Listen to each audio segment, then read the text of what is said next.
En esta ocasión terminaremos la lectura de este maravilloso libro de Gloria en Gloria.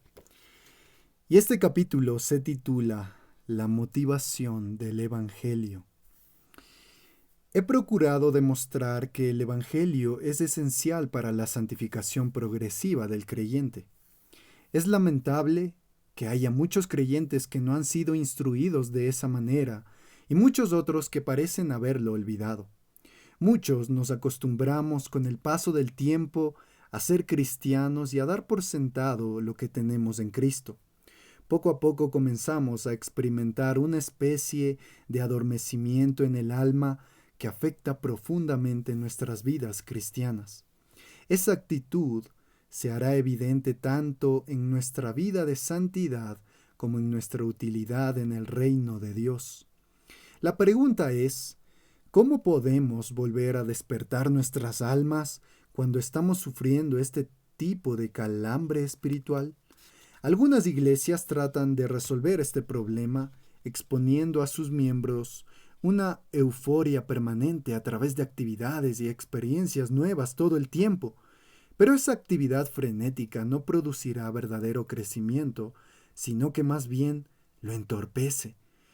Jed Hani dice al respecto: los ministerios que se enfocan en producir experiencias espirituales, independientemente de la buena intención que tengan, lo que pueden estar haciendo en realidad es retardar el crecimiento espiritual al convertir a la gente en dependientes de experiencias.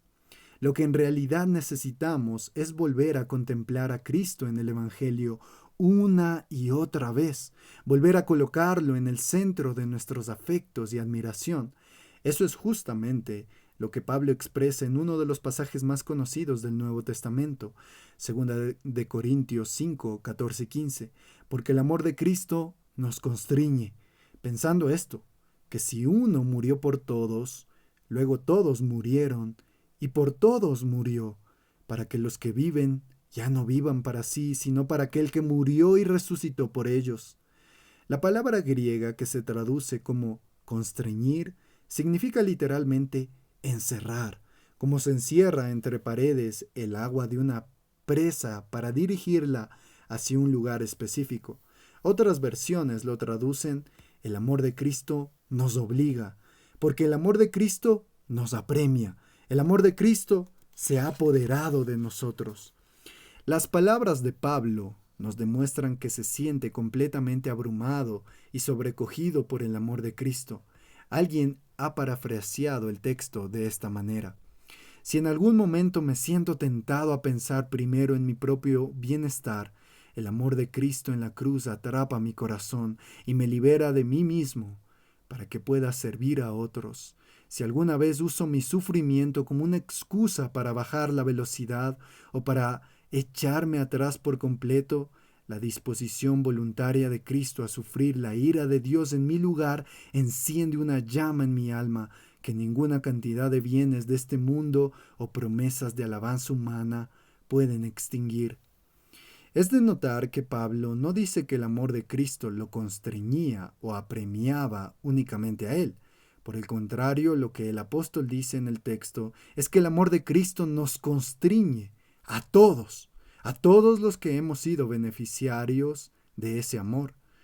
Podemos comparar la vida cristiana con el lanzamiento de un cohete hacia el espacio. Se necesita un poder enorme para que una de esas naves tan pesadas se eleve del suelo, venza la fuerza de la gravedad y llegue hasta el espacio sideral. Podemos aplicar este ejemplo a la vida espiritual del creyente y decir que el pecado que todavía mora en nosotros es como una especie de fuerza de gravedad que nos atrae poderosamente al orgullo, al egoísmo y a la apatía espiritual. Pero el amor de Cristo es un propulsor lo suficientemente poderoso como para vencer esa fuerza de gravedad que nos atrae hacia el pecado. Es precisamente por eso que el amor de Dios es un tema tan prominente en las Escrituras. Si Dios hubiese dicho en un solo versículo de la Biblia que Él nos ama, eso hubiese sido suficiente, porque Él no habla por hablar. Pero solo en el libro de los Salmos aparece 123 veces la palabra hebrea Esed, que puede ser traducida como amor enraizado en el pacto, amor inamovible o inconquistable. Un ejemplo interesante del uso de la palabra esed se encuentra en el libro del Éxodo. Moisés le pide a Dios que quiere ver su gloria, y el Señor lo complace pasando por delante de él y proclamando su nombre. En Éxodo 34 del 6 al 7, y pasando Jehová por delante de él proclamó: Jehová, Jehová, fuerte, misericordioso y piadoso, tardo para la ira y grande en misericordia, esed, y verdad, que guarda misericordia. Y otra vez la palabra, esed, a millares, que perdona la iniquidad, la rebelión y el pecado, y que de ningún modo tendrá por inocente al malvado, que visita la iniquidad de los padres sobre los hijos y sobre los hijos de los hijos, hasta la tercera y cuarta generación. Este pasaje tiene que haber sido un dolor de cabeza para algunos estudiosos de las Escrituras en el Antiguo Pacto. El Señor no solo se presenta como un Dios misericordioso, sino que también añade que Él es tardo para airarse y que perdona la iniquidad, la rebelión y el pecado. Sin embargo, al mismo tiempo declara que de ningún modo tendrá por inocente al malvado. Surge una pregunta inevitable. ¿Cómo puede Dios, en una misma declaración, conectar su amor inamovible con su justicia inapelable e inflexible? Eso es justamente la gran interrogante que responde el Evangelio. Dios no rebajó su nivel de santidad y justicia para salvar a los pecadores, ni tampoco pasó por alto nuestra culpabilidad. Por el contrario, en su amor inamovible, en su esed, decidió cargar él mismo con la consecuencia de nuestro pecado. Pablo se refiere a esa realidad cuando le dice a los corintios que Cristo murió por todos, es decir, por todos aquellos a quienes él vino a salvar. El Señor Jesucristo, el Dios encarnado, decidió tomar sobre sí toda la ira divina que nosotros merecíamos por cada uno de los pecados que hemos cometido y cometeremos desde la cuna hasta la tumba. Eso fue exactamente lo que ocurrió en la cruz del Calvario. La segunda persona de la Trinidad, a quien los ángeles adoran y alaban en el cielo diciendo: Santo, santo, santo, Señor de los ejércitos, toda la tierra está llena de su gloria. Esa misma persona gloriosa decidió sufrir en carne humana lo que su propia justicia demanda de aquellos que se habían rebelado contra él. Todo esto fue hecho para poder perdonarlos. En consecuencia, Dios no solo perdonó todos nuestros pecados sobre la base de esa obra redentora, sino que también puso en nuestra cuenta la justicia perfecta de su Hijo. Segunda de Corintios 5:21 dice: al que no conoció pecado, por nosotros lo hizo pecado, para que nosotros fuésemos hechos justicia de Dios en él. Ahora, ¿con qué podemos comparar un amor así? Alguien ha definido el amor de Dios como la determinación apasionada, firme y alegre de hacernos bien y derramar sobre nuestras almas felicidad eterna, sin importar el costo. Dios nos ama con el mismo amor con que Él ama a su propio Hijo, nuestro Señor Jesucristo, porque nuestra vida está escondida en Él. Cuando Dios el Padre nos ve en su Hijo. El entendimiento de esa verdad tan extraordinaria fue lo que produjo en Pablo el celo y la pasión que manifestó a lo largo de su vida. El apóstol entendió y aplicó las consecuencias que se derivan de tal amor. Él no era un hombre especial o extraordinario. Era un cristiano igual que cualquiera de nosotros, sujeto a pasiones iguales que las nuestras, amado por el mismo Padre, salvado por el mismo Salvador y ayudado por el mismo Espíritu. Sin embargo, aquello que lo distingue es que puso el Evangelio en el centro de su vida y se empapó de tal manera del amor de Dios en Cristo que ese amor tomó control de toda su existencia. Pero debemos también observar la disciplina de Dios y la gracia de Dios. Es posible que al llegar a este punto alguno se esté preguntando: si Dios nos ama de pura gracia y su amor no depende de nuestro desempeño, ¿qué papel juega la disciplina de Dios cuando un creyente peca? Es una buena pregunta. Uno de los pasajes más instructivos del Nuevo Testamento respecto a este tema se encuentra en la carta de Hebreos. En Hebreos capítulo 12, versículos del 5 al 11 dice: Hijo mío, no menosprecies la disciplina del Señor, ni desmayes cuando eres reprendido por Él, porque el Señor al que ama disciplina, y azota a todo el que recibe por hijo. Si soportáis la disciplina, Dios os trata como hijos, porque ¿qué hijo es aquel a quien el Padre no disciplina? Pero si se os deja sin disciplina, de la cual todos han sido participantes, entonces sois bastardos y no hijos. Por otra parte, tuvimos a nuestros padres terrenales, que nos disciplinaban y los venerábamos. ¿Por qué no obedeceremos mucho mejor al Padre de los Espíritus y viviremos? Y aquellos, es decir, nuestros padres terrenales, ciertamente por pocos días nos disciplinaban como ellos les parecía. Pero es decir, Dios, nos disciplina para lo que nos es provechoso, para que participemos de su santidad. Es verdad que ninguna disciplina al presente parece ser causa de gozo, sino de tristeza, pero después da fruto apacible de justicia a los que en ella han sido ejercitados. La enseñanza de este pasaje es tan clara como el sol del mediodía. Precisamente porque somos hijos amados de Dios, Él nunca será indiferente al pecado de los suyos. Él disciplina a los que ama. Esa disciplina es una prueba y una manifestación de su paternidad, no de que ha dejado de amarnos. Dado que el pecado es dañino y nos impide deleitarnos en nuestra relación con Dios, en ocasiones nos deja experimentar las consecuencias de nuestro pecado para librarnos de pecados mayores en el futuro. Esa disciplina nunca es antojadiza o arbitraria, sino conforme a lo que nos es provechoso para que participemos de su santidad. Debemos observar con atención esta última frase. El autor de Hebreos conecta la palabra provechoso con el término santidad. Por lo tanto, es provechoso para nosotros ser santos. Obedecer los mandamientos de Dios no hace que Él nos ame más, pero es precisamente porque nos ama que el Señor nos ordena ser santos. También podemos fijarnos en el poder expulsivo de un nuevo afecto. El ministro escocés Thomas Chalmers abordó el tema que hemos estado desarrollando en este libro en una obra titulada El poder expulsivo de un nuevo afecto. En su libro expone las palabras del apóstol Juan en su primera carta. No améis al mundo ni las cosas que están en el mundo. Si alguno ama al mundo, el amor del Padre no está en él. 1 de Juan 2:15. Desde el inicio de su obra, Chalmers nos explica lo que tratará de demostrar en su contenido. Él dice que podemos tratar de desplazar de nuestro corazón el afecto que tenemos por este mundo de dos maneras distintas. La primera es procurar convencer a nuestro corazón de que las cosas de este mundo no son dignas de nuestro afecto. La segunda es presentándole un objeto superior que sea más digno de su apego, de modo que el viejo afecto sea desplazado por uno nuevo. Debido a la constitución de nuestra naturaleza, el primer método es completamente ineficaz. Solo nuestro afecto hacia Dios será suficiente para rescatar al corazón del mal afecto que lo domina.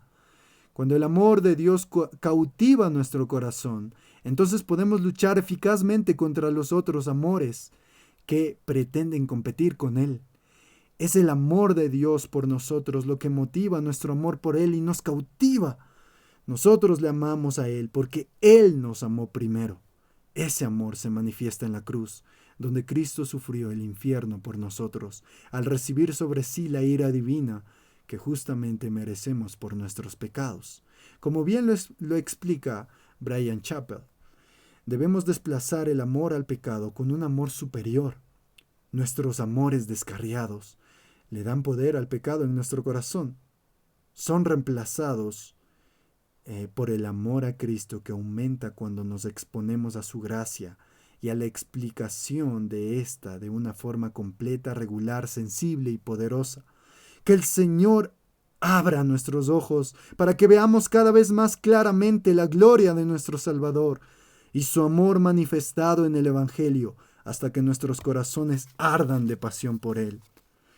El epílogo de este libro dice: Hay dos relatos de la mitología griega que nos ilustran dos formas distintas de vivir la vida cristiana. El primero gira en torno a un personaje muy conocido que algunos llaman Ulises y otros Odiseo. Según el relato de Homero, Ulises era un esposo modelo felizmente casado con Penélope, con quien vivía en la isla de Ítaca. Sin embargo, su vida idílica se detuvo cuando un turbio incidente lo llevó a permanecer lejos de su esposa por unos 20 años. París, un príncipe de Troya, incitado por la diosa Afrodita, se enamoró perdidamente de Helena, la esposa de Menelao, el rey de Grecia y una de las mujeres más hermosas de la época. Ella lo convence de que se escape con él. Por lo tanto, los griegos deciden limpiar el honor manchado, enviando un gran ejército para atacar Troya. Entre los soldados estaba Ulises. El asedio de Troya duró 10 años y terminó cuando los griegos lograron penetrar en la ciudad, escondidos en el vientre de un gran caballo de madera. Ulises y sus hombres conquistaron la ciudad y se llevaron consigo a Helena.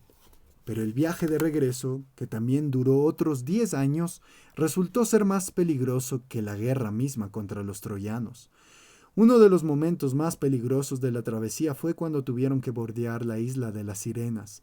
Según la leyenda, estas malvadas criaturas tenían un canto tan hermoso que atraían a sus marineros a la costa. Cuando sus barcos se estrellaban en los arrecifes, ellas aprovechaban para acabar con ellos sin misericordia. Advertido ya de este peligro, pero al mismo tiempo lleno de curiosidad, Ulises ordenó a todos sus marineros que se taparan los oídos con cera y mantuvieran en todo momento la vista al frente para que no pudieran escuchar el canto de las sirenas o fueran atraídos mortalmente por su hermosura. Al mismo tiempo les pidió que lo ataran al mástil de la embarcación para poder escuchar su canto sin correr ningún peligro. Sin importar lo que diga o haga, no debían soltar a Ulises hasta que estuviera a una distancia segura, tal como se lo había advertido. Ulises quedó totalmente hechizado por lo que vio y escuchó, y de no haber sido porque estaba atado al mástil, habría sucumbido por completo a la tentación y hubiera muerto. Lamentablemente, la vida práctica de muchos que profesan ser cristianos se asemeja a este episodio de la vida de Ulises. Sucumbirían contentos a las tentaciones de este mundo si no fuera por la soga de las reglas humanas y por el temor a ser mal vistos dentro del círculo eclesiástico en que se mueven. Su cristianismo no se caracteriza por el gozo, sino por el temor y la vergüenza. Jason fue el otro personaje mitológico que, como Ulises, tuvo que enfrentar el canto de las sirenas mientras volvía de buscar el vellocino de oro, pero con la diferencia de que entre los tripulantes de su embarcación se encontraba Orfeo, un artista de talento incomparable con la lira y la flauta. Su música era reconocida como la más hermosa y melodiosa del mundo antiguo. Jason no usó la estratagema de Ulises, sino que le pidió a Orfeo que tocara las canciones más hermosas y encantadoras de su repertorio. El canto de las sirenas quedó completamente opacado, y aunque las sirenas no habían perdido su capacidad de seducir, estos hombres habían sido completamente cautivados por un sonido infinitamente superior. Como bien señala Sam Storms, Ulises sobrevivió al sonido de las sirenas, pero Jason triunfó sobre ellas. Esa es la clase de victoria que Dios nos provee en el Evangelio. Es la victoria del creyente que ha llegado a comprender que ninguna oferta de este mundo puede compararse siquiera con la vida abundante que Cristo ofrece. Tim Chester presenta esta misma verdad comparando la idea que muchos tienen de la santidad con la que Dios revela en su palabra. A menudo pensamos en la santidad como renunciar a los placeres del pecado para tener a cambio una vida digna y aburrida. Pero la santidad significa reconocer que los placeres del pecado son vacíos y temporales, mientras que Dios nos invita a disfrutar de placeres extraordinarios, verdaderos, plenos y ricos, que duran para siempre. La música preciosa y sublime del Evangelio promueve la verdadera santidad. como he procurado demostrar a través de las páginas de este libro, no es un mero moralismo o legalismo malsano, dejar de pecar por temor al qué dirán de mí en la iglesia o para ganarnos el amor de Dios, es una motivación pecaminosa que nunca nos permitirá gozarnos en la hermosura de la santidad.